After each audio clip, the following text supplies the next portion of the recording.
Hola Internet y bienvenidos al Viaje del Héroe, la serie donde recapitulamos, hablamos y opinamos de las historias de nuestros personajes favoritos. Soy Julián Groba Bilbao. Y yo Ezequiel Capelo Lalia. Entre los 50 y los 70, a nuevos personajes no se les daba su propia serie regular inmediatamente, ni siquiera una miniserie o one-shot. Se solían mostrar primero en series de antología. Hablamos de The Brave and the Bold la última vez, en este caso veremos Showcase. El tema general de esta serie es, justamente lo que el título indica, hacer un showcase de personajes principales y secundarios nuevos para medir el interés de los lectores, sin el riesgo financiero de dar una serie regular a nuevas ideas que después no tengan respuesta del público y tengan que ser canceladas al poco tiempo.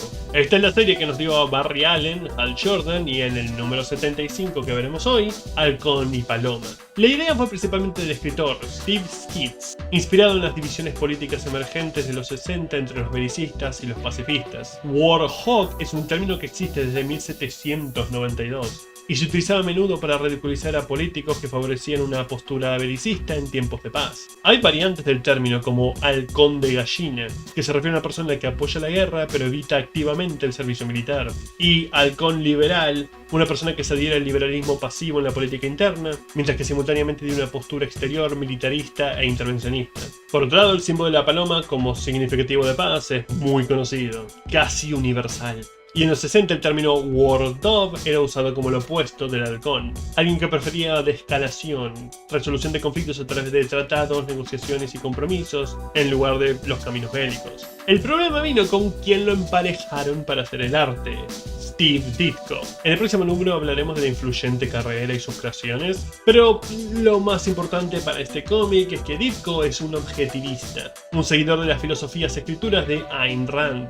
Los principios fundamentales de esta corriente es que la realidad existe independientemente de la conciencia, por lo tanto que el propósito moral adecuado de la vida es la búsqueda de la felicidad propia, lo que también se llama egoísmo racional, y que el único sistema social compatible con esa moral es aquel que respeta los derechos individuales plenamente. Los ideales de Rand son mejor detallados y referenciados en su libro Fountainhead, donde un arquitecto está intentando cumplir su sueño de construir un edificio al mismo tiempo que se rehúsa a cambiar el más mínimo detalle de su diseño. Cuando finalmente lo consigue, descubre que un pequeño detalle no está igual que como lo diseñó y dinamita su propia creación hasta el polvo. Porque para Rand, destruir tu propio sueño es más aceptable que ceder el más mínimo compromiso. Si el hombre elige vivir, una ética racional le dirá que principios de acción son necesarios para llevar a cabo su elección. En síntesis, tenemos un escritor que quiere dar un punto de vista único de dos ideologías, donde fallan y donde aciertan, y un dibujante que cree fervientemente que una de esas dos ideologías es objetivamente correcta. Y esta portada es bastante distinta a lo que venimos viendo en general en el canal.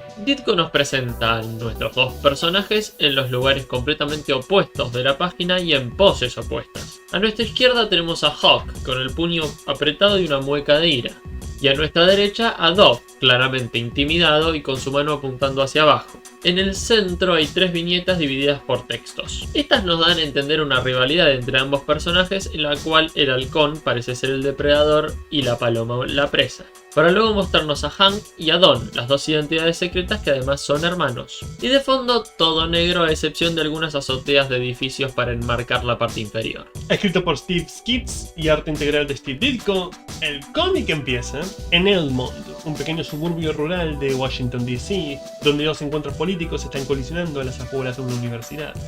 Comenzó con una protesta pacífica antiguerra, pero prontamente se formó una contraprotesta. No nos dicen específicamente de qué guerra están hablando, pero el cómic salió en los 60. No es difícil hacer el 1 más 1 y deducir que es referente a la guerra de Vietnam. Aún así, la idea es mantener el cómic medianamente temporal, y el enfoque principal de la escena es la introducción de los dos protagonistas, Hank y Don Hall. Dos hermanos adolescentes que no van a la universidad, pero han captado un interés, aunque algo sencillo y sesgado, de la política. Hank asegura que la fuerza es la única forma de hacer que alguien entienda un punto y se retire. Pero su prioridad parece estar más en contradecir a Don, haciendo énfasis como los amigos universitarios de su hermano empiezan haciendo demostraciones ante cualquiera que apoye la guerra. La hipocresía de Don, en cambio, viene con su argumento principal, que su hermano es un adolescente que no debería involucrarse en actividades de un campus universitario, a pesar de que él mismo es un estudiante de secundaria en una protesta estudiantil. Su posición es que la paz debe preservarse primero y a veces eso requiere hacer compromisos, no solo agredir con violencia a quien esté de desacuerdo. El hecho que no mencionen la guerra guerra también ayuda a mostrar que los adolescentes están fuera de su elemento. Porque no hablan de que empezó la guerra, por qué se está peleando. Simplemente tienen un concepto universal de fuerza ante todo, paz ante todo. En un segundo este punto será marcado textualmente. Mientras ellos hablaban, la protesta escaló a golpes. Están echando la culpa a su hermano porque esta era una protesta pacífica antes de que su lado se uniera. Y Hank sostiene que es su derecho también a expresar cómo ellos se sienten acerca de la guerra, aunque sea con los puños. No lejos de la universidad se encuentra el campus secundario, descrito como un lugar donde ocasionalmente se hace la tarea, que es un buen resumen de la vida estudiantil, pero acá es donde la narración te deja en claro. Nuestros protagonistas todavía no están lo suficientemente certificados como para involucrarse en estos debates de manera significativa. Pero en el punto medio entre la universidad y la secundaria está la corte del condado de Elmond, donde el padre de los hermanos cumple su trabajo como juez. Y hay algo que se repite bastante en todos estos números, más que nada en esta época, y que suelo sentirlo redundante, pero vale la pena aclararlo cada tanto tiempo, y es cómo se colorean las multitudes de personas. Acá pasamos a 2 escenas donde hay un montón de extras, y todos coloreados en colores fríos. En general eligen entre azul y violeta. El segundo es este caso. Y además aclarar que si bien el color va a ser un acompañante, más que nada, igual tiene pequeños matices como para dar cierta sombra. Hay algo acá interesante en la postura de Skids, y como una persona no puede escribir en contra de sus propias creencias. Vamos a ver en un segundo el simbolismo del juez Hall, y con eso nos damos cuenta que Ditko no es el único incapaz de sostener imparcialidad en su trabajo. Solo manténganlo en mente. Dentro del jurado, Irwin Hall pasa sentencia a un tal Darko, líder de una red de extorsión. Y el criminal le promete que sus muchachos no dejarán la cosa así. Cuando el juez vuelve a su hogar, escucha las quejas de sus hijos con respecto al otro. Acá, aparentemente intentan llevar el punto de la historia de estos dos. No podés dejarte pisotear por todo el mundo con tal de preservar la paz, pero tampoco podés ir agrediendo a todos sin ponerte con violencia. Demandar que te den lo que quieren tampoco. Hay momentos y momentos, situaciones y situaciones. No hay respuesta universal. El padre debería representar el punto medio, pero Skids, siendo progresista, tiene ciertos tropiezos en este planteamiento. No presenta a Hank ni a las contraprotestantes como una persona con sus propias ideologías, sino como un montón de violentos y brutos. Recuerden lo que dije, plantearon la universidad de un lado y la secundaria del otro, y el jurado en el medio, claramente representando a los dos hermanos y al padre. Pero la narración específicamente decía que la secundaria era un lugar que estaba preparado para tener este tipo de debates. Aunque está tratando de decir que el punto medio es el correcto, que no hay que ser absolutista para un lado o para el otro, está presentando a un lado como un montón de niños infantiles y otro como estudiantes desarrollados. Aunque intenta decir que ambos lados están mal, uno claramente está siendo más denigrado que el otro. La discusión continúa, pero ninguno de los dos hermanos está dispuesto realmente a escuchar a su padre. Él le señala que ninguno le explican sus creencias en cuanto a la situación porque no tienen. Simplemente repiten eslóganes que han escuchado en otros lados. Repetir eslóganes es fantástico para los 60. La juventud entrando en política sin saber cómo manejarla, y solo repitiendo lo que cualquier que sea la figura que se han apegado les dice. Esto ha envejecido de manera fantástica, o mejor dicho, muestra que no hay nada nuevo bajo el sol. Como dije, el juez intenta impartirles que no hay solución universal. La lógica debe ser lo que guíe cuándo hacer compromisos y cuándo defender tu lugar. Pero son interrumpidos por uno de los hombres de Dargo que realmente no perdieron tiempo en cumplir las órdenes de su jefe, porque entran en la casa y lanzan una bomba. Irwin prioriza el bienestar de sus hijos y los arroja detrás del escritorio, recibiendo la mayoría de la explosión. Cuando el humo se corre, queda inmóvil en el suelo bajo la protección de los jóvenes Hall. Don le pide a su hermano que vaya a buscar ayuda mientras él se queda a cuidar como pueda de su padre, y Hank logra avistar al culpable de reojo, pero prioriza encontrar asistencia médica. Mientras el asesino se reúne con el resto de los hombres, los médicos le aseguran a los chicos que su papá estará bien, y junto con su madre se reúnen en el hospital una vez que Irwin despierta. Sí, uno de los raros casos donde los superhéroes tienen padres vivos. El accidente es una motivación, pero no por la muerte de Irwin Hall, simplemente para sacarlo del lado momentáneamente. Aunque sostengo que el personaje no cumplirá con su rol narrativo que Skids claramente quiere que tenga, el punto del juez es hacer una media dorada entre los dos hijos. Perdería mucho peso el revocarlo. Por el atentado dejan a un oficial cuidando al juez en todo momento. Y aunque en su mayoría el cómic ha envejecido bien, un aspecto que tal vez incluso en los 60 no cuadre, es que Don tiene plena confianza en la policía y las autoridades, y Hank desconfía de ellos. Por otro lado, evita que queden encasillados en la típica derecha e izquierda. Tengan una posición más propia y demuestra que realmente solo están repitiendo aspectos que escucharon de otros. Al día siguiente los chicos vuelven a salir de la escuela y acá ven lo que me refiero. El grupo de Hank le pregunta a Don si va a haber otra protesta en la universidad, solo para que puedan ir a tirarle piedras, lo cual, sí, el tipo de personas que se adhieren a estas políticas tiene sentido y es realista, pero le da más peso argumental a Don. Aunque el cómic intenta presentar un ambos lados están equivocados, ir a una protesta solo para insultar y tirar piedras a los protestantes nos da un estos tipos tienen su propia ideología. Los dos hermanos se dirigen al hospital a visitar a su padre, pero al girar una esquina, Hank reconoce al hombre que tiró la bomba. A pesar de ser un hombre adulto y ellos un par de adolescentes, el mayor de los Hall quiere atacarlo acá y ahora, mientras que Don tiene una idea más sensata de ir a buscar ayuda. No estoy seguro si esto es algo que se pasaron por arriba para tener que avanzar la trama, o para demostrar el crecimiento del personaje que hubieran tenido más adelante, pero acá los hermanos llegan a un compromiso. Hank decide seguirlo en lugar de simplemente atacarlo, y Don va con él, pero aclara que si se cruzan a la policía le dirán todo, y Hank acepta, lo cual, como veremos y vimos, es algo muy poco característico. Estos dos llevan el típico hermanos que se pelean todo el tiempo y no se soportan a un extremo. Llegan a un almacén de un teatro viejo y el compromiso que habían acordado se sale por la ventana. Hank quiere entrar detrás de él y Don señala de que no hay forma de que puedan hacer eso sin que descubran que están siendo seguidos. Terminan entrando por una ventana de una habitación contigua, pero el viento justo causa que la puerta se cierre de un golpe, llamando la atención del asesino al lado, que no está solo. Incluso a punto de ser descubiertos por criminales que no tienen problemas en quitarles la vida, los dos hermanos no pueden dejar de discutir. Hank le echa la culpa a Don en esta situación por no haber atajado la puerta. Entiendo, es parte de su carácter y la idea es verlos crecer como personajes y salir de esto, pero pueden llegar a ser algo insoportables en esta entrada. Y ya a esta altura podemos ver que en el entintado las masas de negro solo tienen una función narrativa, no agregan tanto clima, más que nada separan elementos y juegan un poco con la iluminación. A eso se va a dedicar un poco más el color. Por ejemplo, en estas escenas en la oscuridad se mantiene una paleta entre azules y violetas, manteniendo tonos fríos, algo que tiene bastante que ver con lo que mencioné anteriormente. Logran evitar que los criminales abran la puerta usando sus cuerpos sin hacer ruido, por lo que los mafiosos simplemente creen que estuvo trabada por años, como la mayoría de las puertas en este lugar abandonado, y regresan con el resto. Casualmente los matones tuvieron en parte razón, porque ahora la puerta sí está trabada y los dos hermanos quedan completamente atrapados, incapaz de hacer nada más que escuchar a los hombres del lado decir que lograron sobornar a uno de los celadores del hospital, y tienen acceso libre a la habitación del juez Hall. Y en esta escena hay una confusión espacial. Podríamos llegar a la conclusión de que quedaron atrapados en la otra habitación de al lado a la que entraron, porque si no todos deberían estar preguntándose ¿y por qué no salen por la ventana? Una vez más, los chicos consiguen un acuerdo: esperar a que los criminales se vayan para poder salir de la habitación sin preocuparse por hacer ruidos si es que necesitan tirar la puerta abajo. Pero el momento que entran en acción, una vez que escuchan el auto de los mafiosos prenderse, la puerta resulta estar más saturada de lo que ninguno de los dos pensó. Incluso siendo palanca no logran destrabarla. Una y otra vez sus hombros se estrellan contra el rectángulo de metal y nada parece hacerlos ceder, hasta que de frustración desean tener la fuerza o el poder para ayudar a su padre, y una voz responde. Aunque cada tanto lanzarán la pregunta de qué fue esta misteriosa voz que les otorgará sus habilidades, las preguntas sobre esta voz nunca serán respondidas en esta serie. Tomará más de 20 años hasta que alguien se moleste de darle un trasfondo a este momento de la trama. De cierta forma, estos dos quedaron sin un origen completo por 2 décadas.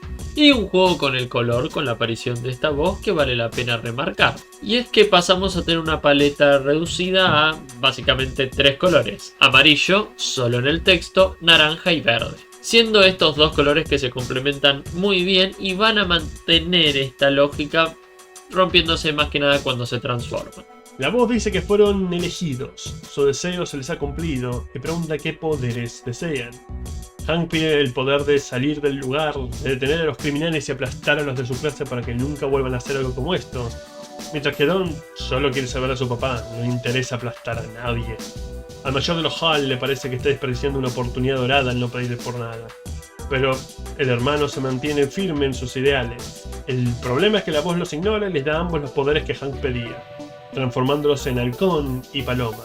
Y incluso en esta época no podía faltar, tenemos su presentación tras aparecer los trajes en cuerpo completo en un cuadro más grande. El primero está más que contento, pero Don detesta el traje, detesta su nombre y prácticamente pide un reembolso a la voz que una vez más lo ignora, aunque le aclara que la transformación es temporal. Cuando cualquier amenaza haya pasado, regresarán a su forma humana.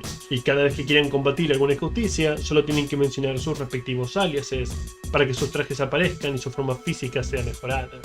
Pero se advierte que solo pueden transformarse si hay peligro a su alrededor. Estas mejoras son exactamente lo que suenan, una extensión de las habilidades que ya poseían. Lo que podían hacer antes ahora les sale infinitamente mejor y con mucho menos esfuerzo. Lo cual causa un problema de balance cuando ambos tienen los poderes que Hank quería. En lugar de darle a uno un poder ofensivo y al otro un poder evasivo o defensivo, Don quedará en bastante desventaja, porque ¿de qué sirve el poder de golpear muy fuerte para alguien que no quiere lanzar un golpe? Demuestran sus habilidades en una carrera al hospital.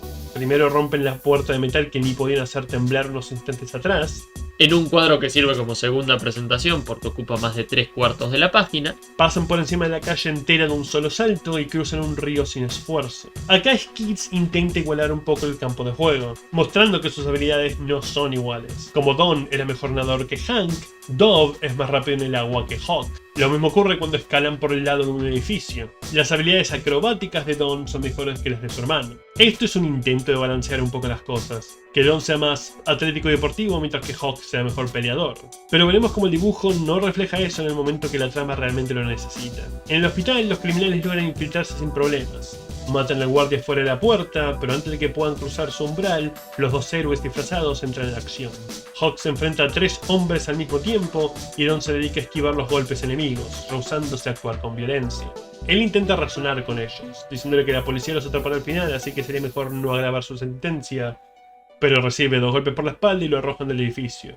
Como dije, es mejor acróbata, así que se agarra un mástil al costado del hospital y regresa escalando justo cuando su hermano, demasiado distraído con los criminales que lo rodean, no nota a uno de sus oponentes escabullirse hacia la habitación de su papá.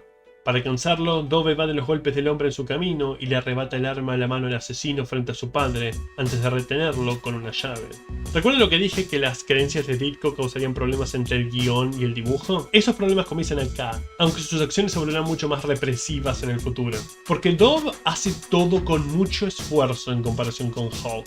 Siempre le hace una cara de constante lucha y miedo. Cuando muchas veces ver a un personaje luchar y ganar una pelea sin lanzar un solo golpe, queda mucho más cool e impresionante de una persona que se la pasa lanzando puñetazos. Pero Ditko claramente tiene una preferencia sobre cuál de los dos tiene que ser el luchador más capaz, cuando Skids intencionalmente quería que fueran iguales en este aspecto. Tengo citas de los autores sobre el tema que veremos en los próximos números. Mientras lo detiene, Hank le da un golpe de sorpresa al último criminal y lo deja inconsciente, para después hacer todo el actito ante su papá de "no hace falta que nos agradezcas, pelear contra el crimen es como nos entretenemos".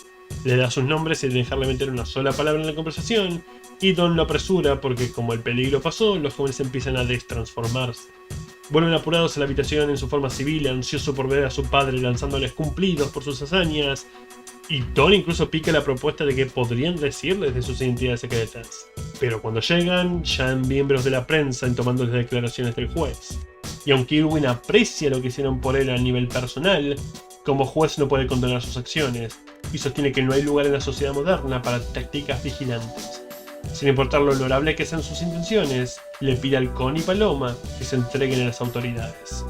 Los hermanos no pueden creer que los esté tratando como criminales comunes a pesar de que les salvaron la vida, y tiran la idea de contarles su secreto por la ventana.